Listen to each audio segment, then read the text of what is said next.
É o programa Bíblia no meu dia a dia. Que alegria nós pararmos um tempo diante da palavra de Deus. Volto a dizer algo que São Jerônimo dizia, não é? Jerônimo vai afirmar, não é, que a ignorância da Escritura é a ignorância de Cristo, porque a Escritura nos revela a Cristo. Ele é a palavra eterna do Pai, por Ele tudo foi feito e para Ele nada, né? Sem Ele nada é feito, na verdade. Então tudo é obra desse verbo de Deus que quer transformar a minha vida e a sua vida. Por isso estejamos atentos hoje a essa palavra que nos é dada, nos é ofertada, nos é proposta no nosso estudo bíblico de hoje, para que a gente viva essa experiência profunda do amor de Deus, desse Deus que fala conosco. Vamos pedir o Espírito Santo para que Ele nos conduza e nos leve ao entendimento no nosso estudo bíblico de hoje.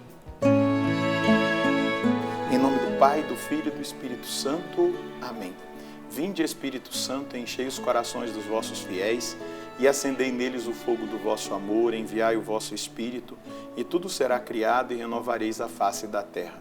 Oremos, ó Deus que instruíste os corações dos vossos fiéis com a luz do Espírito Santo. Fazei que apreciemos retamente todas as coisas, segundo o mesmo Espírito, e gozemos sempre da sua consolação, por Cristo Senhor nosso. Amém. Pega aí a sua Bíblia, o seu caderno, para nós concluirmos hoje o capítulo 19 do livro do Gênesis. Então anota aí o texto que nós vamos estudar hoje, Gênesis 19, versículos do 30 ao 38. Gênesis, capítulo 19, versículos do 30 ao 38. Vamos ler o texto? Ló subiu de Segó e foi morar nas montanhas com as duas filhas, pois tinha medo de ficar em Segó. Instalou-se numa gruta com as duas filhas. A mais velha disse à mais nova: nosso pai já está velho e aqui não há homens com quem possamos casar-nos, como faz todo mundo. Vamos embriagar nosso pai com um vinho e dormir com ele, para ter filhos dele. Embriagaram o pai e naquela noite, e a mais velha foi dormir com ele, sem que ele nada percebesse, nem quando ela se deitou, nem quando se levantou. No dia seguinte, a mais velha disse à mais nova: ontem à noite dormi com o pai. Vamos embriagá-lo também esta noite, e tu vais dormir com ele para gerar descendência de nosso pai.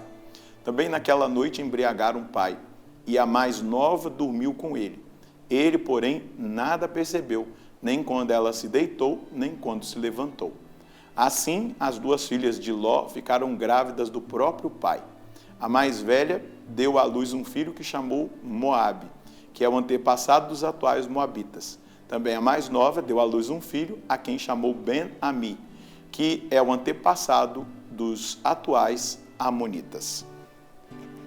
Veja só, é mais um caso incestuoso que a Bíblia nos mostra, né? Como lá no capítulo 9, né, que nós estudamos já aqui do Gênesis, versículos 18 a 27, do surgimento do povo de Canaã, né, dos cananeus, que foi uma relação incestuosa também do filho de Noé com a sua própria mãe. Então nós vamos perceber aqui essa realidade. Vamos lá. Depois Ló subiu de Segó, versículo 30, e foi morar nas montanhas, ele e as suas duas filhas, pois tinha medo de ficar em Segó. Então, no primeiro momento, o medo era de ir para as montanhas, agora o medo é de ficar em Segó. Com as suas duas filhas, foi morar numa gruta. Então, a mulher virou uma estátua de sal, ficou somente Ló e as suas duas filhas. Não é? E aqui nós vamos perceber essa realidade humana, não é?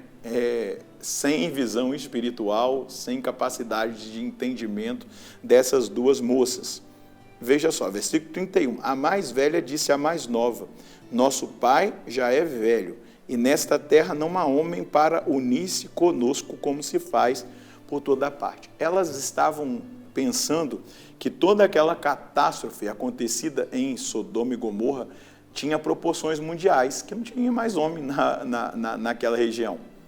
Então, elas vão achar um modo humano de resolver o problema, não é? Ao invés de consultarem a Deus, ao invés de ouvirem nosso Senhor, não, elas vão tomar uma decisão humana. meramente humana para resolver uma questão. E aí vamos ver o que dá essa situação, né? Versículo 32. Vamos fazer nosso pai tomar vinho, vamos deitar-nos com ele, a fim de manter viva a descendência do nosso pai. Então, uma decisão só aqui. Quantas vezes nós tomamos uma decisão só aqui e cometemos tantos erros? Quantas vezes a decisão não passou pelo coração de Deus? Toda decisão que passa pelo coração de Deus, que passa pela confirmação de Deus, Deus vai nos abençoar. Mas aqui não, a gente tem que manter a descendência do nosso pai. É uma decisão que as duas estão fazendo ali, uma reunião entre elas e não consultam a Deus, não olham se essa é a lei natural que está no coração e tal, e seguem. Fizeram então seu pai tomar vinho naquela noite, e a mais velha foi deitar-se com seu pai. E ele nada percebeu, nem quando ela se deitou, nem quando se levantou. Versículo 34. No dia seguinte, a mais velha disse à mais nova.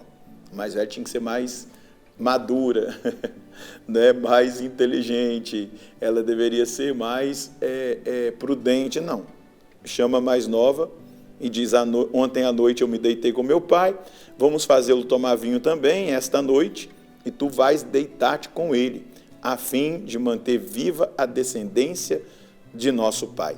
Também naquela noite fizeram o pai tomar vinho, e a mais nova foi deitar-se com ele, e ele nada percebeu, nem quando ela deitou, nem quando ela se levantou.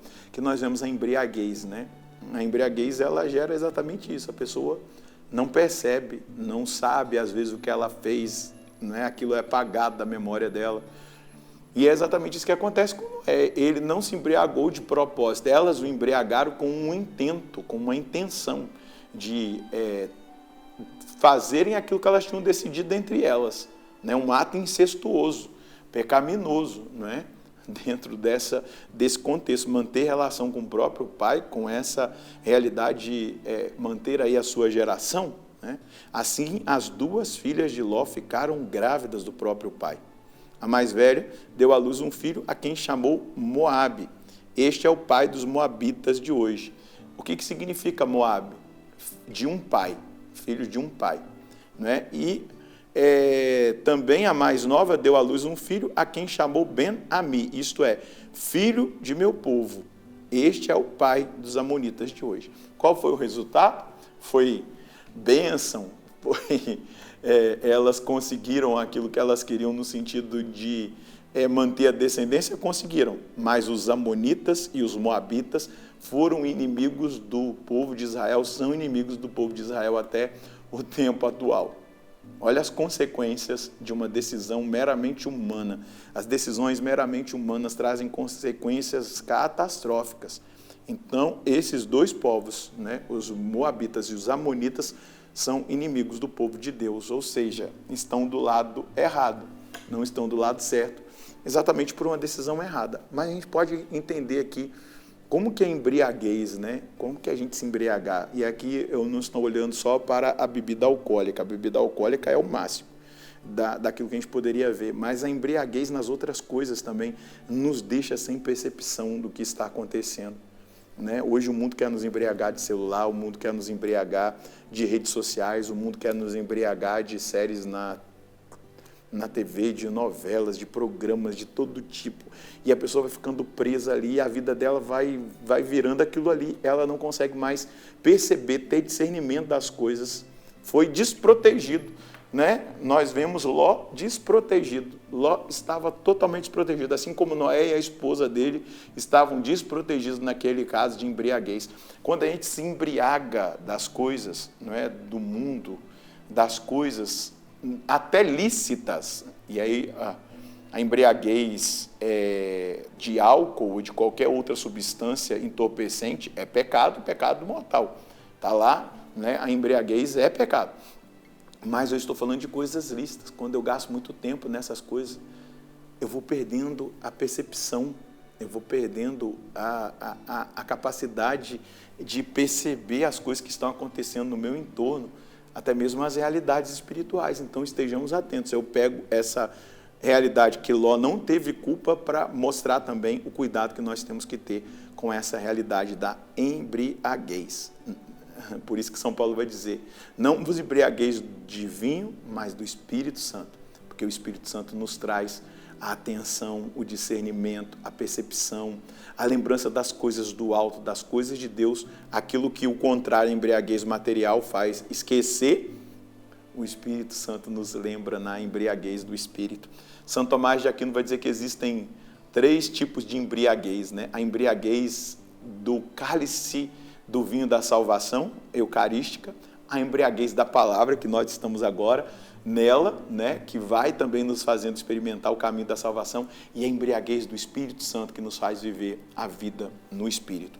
A mensagem de Deus é essa: eu não posso ser conduzido por ideias meramente humanas, sem o critério divino da palavra de Deus e da doutrina da igreja. É certo que vou errar em decisões precipitadas, sem submetê-las ao Senhor e aos critérios que Ele deixou para ordenar a nossa vida para o bem. Sejamos prudentes e cheios do discernimento.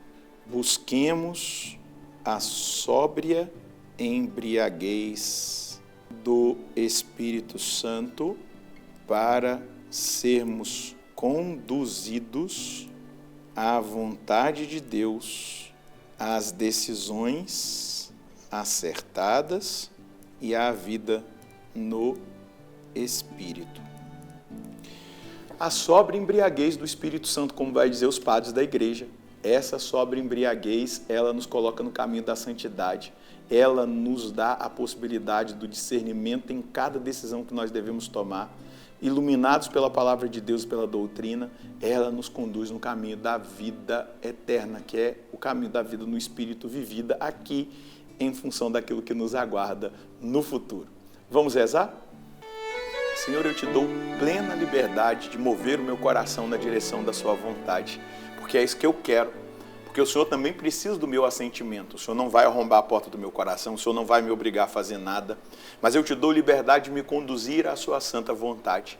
Eu renuncio qualquer tipo de embriaguez material, porque eu quero viver a sóbria embriaguez do Espírito, que me leva a viver a palavra, que me leva a ser conduzido pela sã doutrina da salvação, inspirado nas minhas decisões pelo discernimento dos Espíritos, que me leva a viver uma vida nova, uma vida no Espírito, me retirando de qualquer possibilidade de erros, grotescos, tomados somente pela razão e por aquilo que a nossa visão limitada consegue enxergar.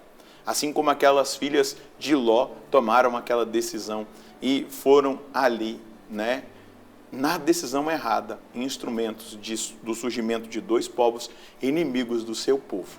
Conceda a mim e aos meus irmãos a graça de viver na sua santa vontade e sermos cada vez mais embriagados do seu Espírito Santo, porque o seu Espírito Santo nos conduzirá a uma vida santa, a uma vida digna do nome que nós trazemos de cristãos. Muito obrigado, nosso Senhor e nosso Deus.